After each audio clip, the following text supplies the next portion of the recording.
or 43 and a half, I don't know. So that's why they have the circularly, and there are elliptically polarized too. Mm-hmm. The So theory if you were is that using- some of it will be in phase to be received. So for satellite work, say that log periodic there, would you get fading on the signal, presumably on a satellite? Oh yeah, because the satellite's rotating. The ionosphere is changing all the time. If you've ever been on HF, you notice sometimes there's 3 different types of QSB. Really fast flutter, a real long, slow roll, and then some fuzzing effects which are out of phase with everything. So, but polarization is important. FM is traditionally vertically polarized.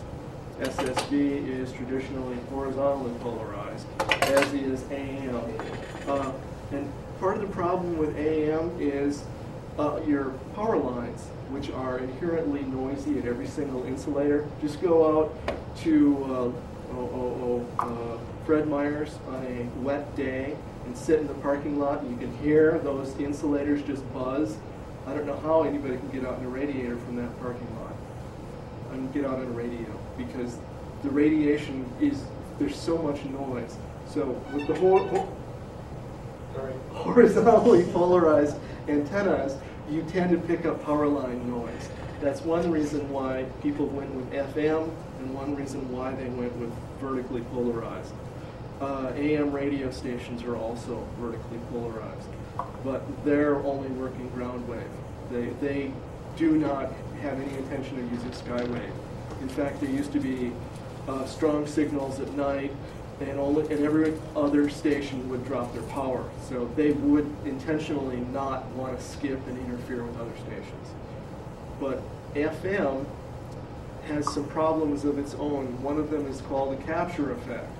So if Ernie and I transmit to Ben at the same time, he's going to win every single time, even if we're both running 5 watts and the exact same antennas, because he's closer than I am. So his signal strength is going to be enough stronger that he's going to kick me out every single time.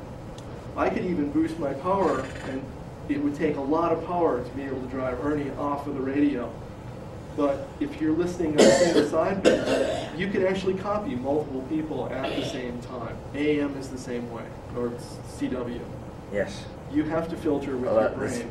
FM does it for you. Occasionally there's 2 stations and you hear a buzzing, like you a couple nights ago when you checked in. 2 people were just fighting and it came out to be a buzz. Yeah. That's why we call it doubling. Normally one person will win the fight. Yeah, if they're both they're going into the repeater, so the repeater receiver is hearing both of them, and it's not like going into the receiver that you're trying to receive on. It's going into the repeater, and that repeater does some things to it. Another bad thing about FM is, for a certain amount of power, it does not radiate nearly as well because of the way that a receiver is built.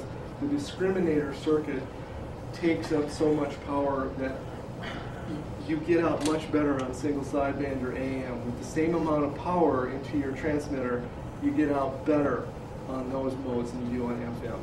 FM is very That's because wide you're concentrating your power into a single sideband. But you're also, instead of on AM, AM is even skinnier than FM. Yeah. Well, FM, you're modulating your frequency.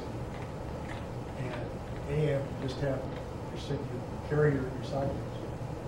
Yes, but you also need to, for AM, you need to copy that full bandwidth. Yeah. FM is broader. Yeah. AM is like 10 kilohertz, FM is 40 kilohertz, 20 in both directions, I think.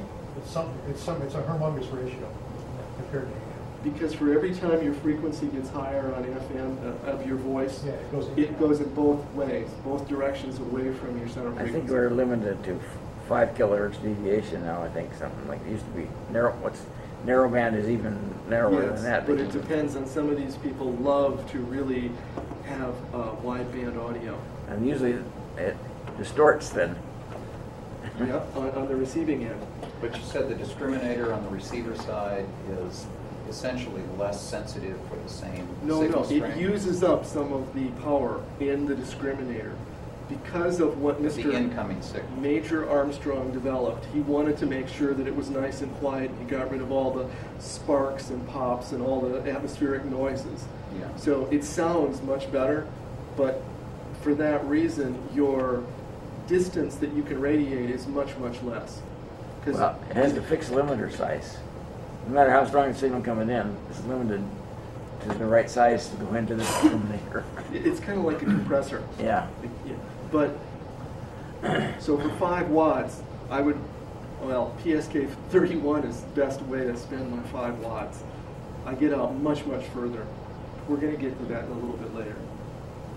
What, didn't you think I was going to mention one of your favorite modes? No, I didn't think so.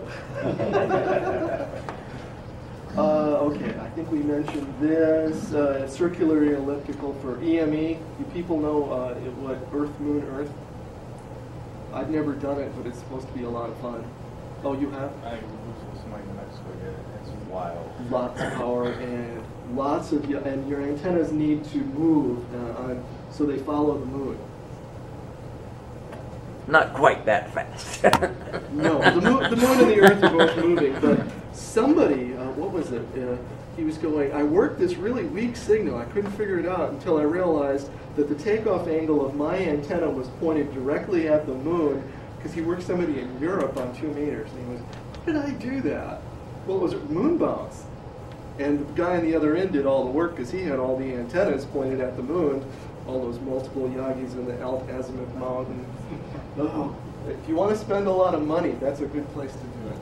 It's the same thing. Most of the guys doing EME do satellite. It's the same Yeah, they do the satellite Well, the communication. satellite's quicker. They're using the same.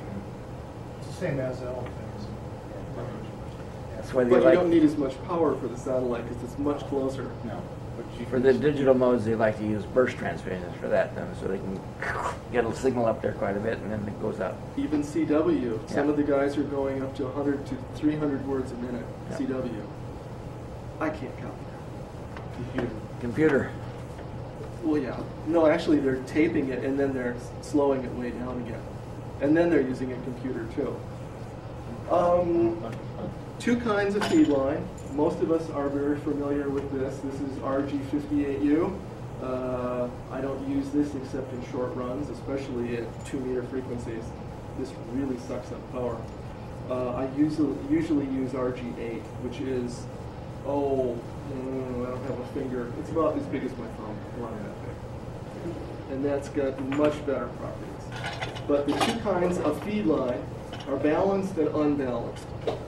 This is considered an unbalanced line because this jacket and this center are not created equal. One is at ground and one is where the signal is supposed to go.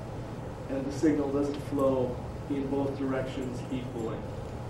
In balanced line, we have your TV line. I don't know if people even use this anymore. That 300 ohm flat line. Not around here. You use it for QRP if you're somewhere dry. Window line, which is what I use on my G5RV, or open ladder line. I have some of that, which is about 6 inches apart, which I made myself. But they're different impedances. These are the characteristic impedances of the feed line. The characteristic impedance of this, I'm pretty sure this one's 50 ohms, RG58U.